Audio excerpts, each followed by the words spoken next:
Hello friends, Gohil coaching ક્લાસમાં તમારું સ્વાગત છે. આપણે આજે સામાજિક વિજ્ઞાન પેપર પ્રથમ પરીક્ષાનું સોલ્યુશન કરશું. વિભાગ એ.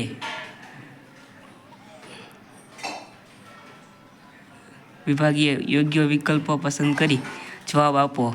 પહેલું, ભારત આવવાનો જળમાર્ગ કોણે શોધ્યો? તેમાં જવાબ આવશે ભારત આવવાનો જળમાર્ગ સી વાસ્કો દ ગામાએ શોધ્યો. 2 નંબર, જર્મનીમાં નાઝીવાદનો સ્થાપક કોણ હતો?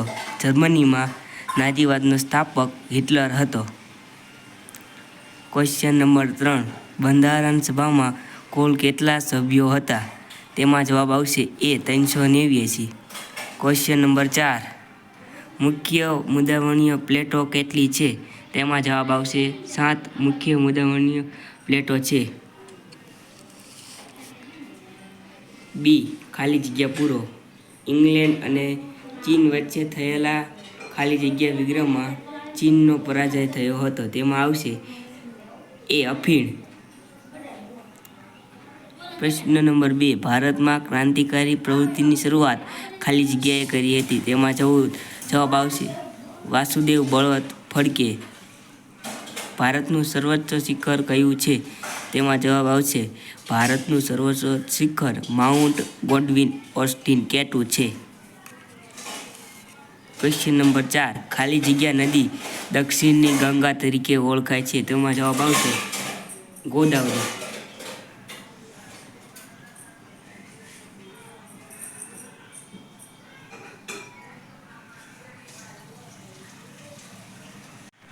પ્રશ્ન નંબર 3, ખરા ખોટા જણાવો. પહેલો પ્રશ્ન, નીચે જર્મન લેખક યુદ્ધને પવિત્ર કાર્ય માનતો હતો. સાચું. 2, બાળ મજૂરીનું આચરણ સામાજિક કલંક ગણાય છે. તેમાં જવાબ આવશે ખોટું. ક્વેશ્ચન નંબર 3, ચિલ્કા લગુન સરોવર છે તે સાચું છે. ક્વેશ્ચન નંબર 4, જોડકા જોડો. એમાં વિભાગ એ, કાળો કાયદો. 2, મુસ્લિમ કોમીવાદના પિતા. સામે જવાબમાં બી, કાળા કાયદામાં રોલેટ એક્ટ અને મુસ્લિમ કોમીવાદના પિતા. તેમાં લોર્ડ મિન્ટો આવશે. ક્વેશ્ચન નંબર 5, 1-2 વાક્યમાં જવાબ લખો. આપણે 10 ડિસેમ્બરને કયા દિવસ તરીકે ઉજવીએ છીએ? તેનો જવાબ આવશે આપણે 10 ડિસેમ્બરને માનવ હક દિન તરીકે ઉજવીએ છીએ. ક્વેશ્ચન નંબર 2, ભૌગોલિક દ્રષ્ટિએ ભારત કયા ગોળાર્ધમાં આવેલું છે? તેમાં જવાબ આવશે ભૌગોલિક દ્રષ્ટિએ ભારત ઉત્તર પશ્ચિમ ગોળાર્ધમાં આવેલું છે. વિભાગ નંબર બી.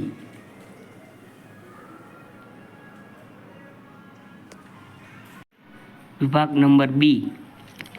પ્રશ્ન 1, નીચેના 9 પ્રશ્નોમાંથી કોઈ પણ 6ના જવાબ લખો. પ્રશ્ન નંબર 1, ડેલહાઉસી સામ્રાજ્યવાદી અને સુધારાવાદી પણ હતો. આ વિધાન સમજાવો. તેના સમયમાં ભારતમાં પ્રથમ રેલવે, ભારત ઇંગ્લેન્ડ ટાર વ્યવહાર, જાહેર બાંધકામ ખાતાની સ્થાપના, અંગ્રેજી કોલોનીની વ્યવસ્થા, વિધવા પુનઃવિવાહ અને બાળ લગ્ન પર પ્રતિબંધ ધારા પસાર કર્યા. તેથી સામ્રાજ્યવાદી અને સુધારાવાદી પણ હતો. ક્વેશ્ચન નંબર 2, બીજા વિશ્વયુદ્ધના મુખ્ય પરિબળો કયા કયા હતા? જવાબ, બીજા વિશ્વયુદ્ધના મુખ્ય પરિબળો: 1, ઉગ્ર રાષ્ટ્રવાદ, 2, જૂથબંધીઓ, 3, લશ્કરવાદ, 4, રાષ્ટ્રસંઘની નિષ્ફળતા, 5, વર્સેસની સંધિ, 6, એડોલ્ફ હિટલરની સામ્રાજ્યવાદી, 7 નંબર, જર્મનીનું પોલેન્ડ પર આક્રમણ. તાત્કાલિક પરિબળ. આ યુદ્ધના પરિબળો હતા. ક્વેશ્ચન નંબર 3, બંગાળના ભાગલા ક્યારે અને કોને પાડ્યા અને શા માટે પાડ્યા હતા?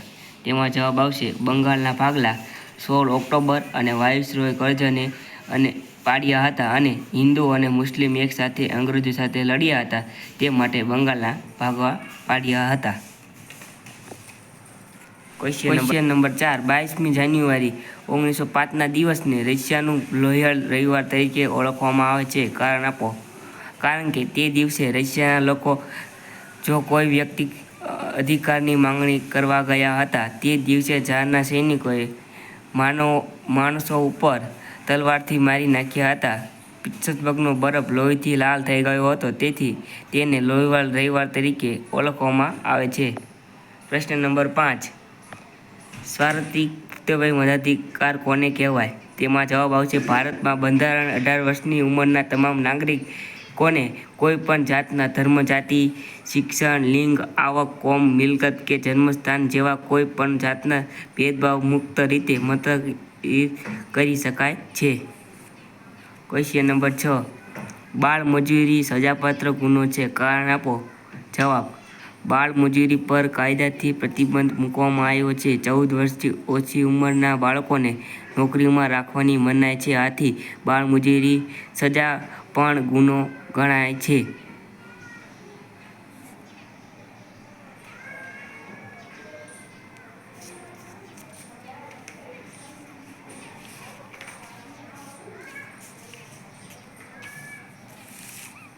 Question number 7. ખદ્દર અને બાંગર જમીનો વિશે મુખ્ય તફાવત લખો. ખદ્દર: એક નદીઓના નિક્ષેપણથી તૈયાર થતી આ નવા કાપની જમીનને ખદ્દર તરીકે ઓળખવામાં આવે છે.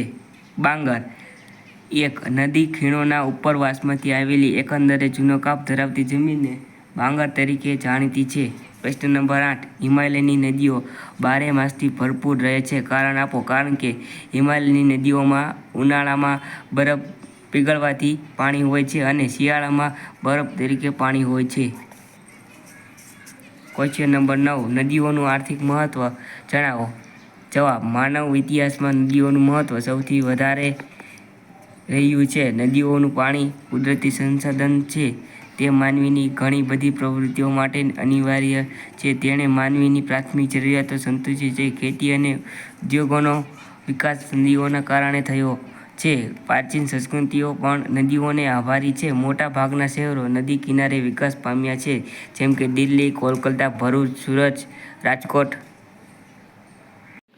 વિભાગ નંબર સી. પ્રશ્ન 1. નીચેમાંથી કોઈ પણ પ્રશ્નોના જવાબ આપો. પ્રશ્ન નંબર 1. પ્લાસીના યુદ્ધ વિશે ટૂંકમાં નોંધ લખો. જવાબ: બંગાળમાં સિરાજઉદ્દૌલાનું શાસન હતું. તેના ઉતાવળિયા સ્વભાવના કારણે રાજ્યમાં તેના કેટલાક વિરોધીઓ હતા. કંપનીએ નવાબની પરવાનગી લીધા વિના કોલકાતામાં રક્ષણના બહાને વેપારી કોઠીને ફરતે કિલ્લેબંધ કરી નવાબ સિરાજઉદ્દૌલાએ કિલ્લેબંધી તોડી પાડી. આ સમાચાર મદ્રાસમાં પહોંચતા કોલકાતાની કોઠી સહાય કરવા રોબર્ટ ક્લાઇવની આગેવાની નીચે કંપનીનું એક નાનકડું સૈન્ય બંગાળમાં આવ્યું. નવાબને પરાજય આપવા ષડયંત્ર ઘડી આવવામાં આવ્યું, જેમાં સેનાપતિ મીર જાફર શેઠ અમીચંદને કાવતરામાં સામેલ કર્યા અને કંપની નવાબ કનગડત કરે છે. આ યુદ્ધથી ઈસ્ટ ઇન્ડિયા કંપનીએ 24 પરગણાની જાગીર મળી મીર જાફરને બંગાળનો નવાબ બનાવ્યો હતો.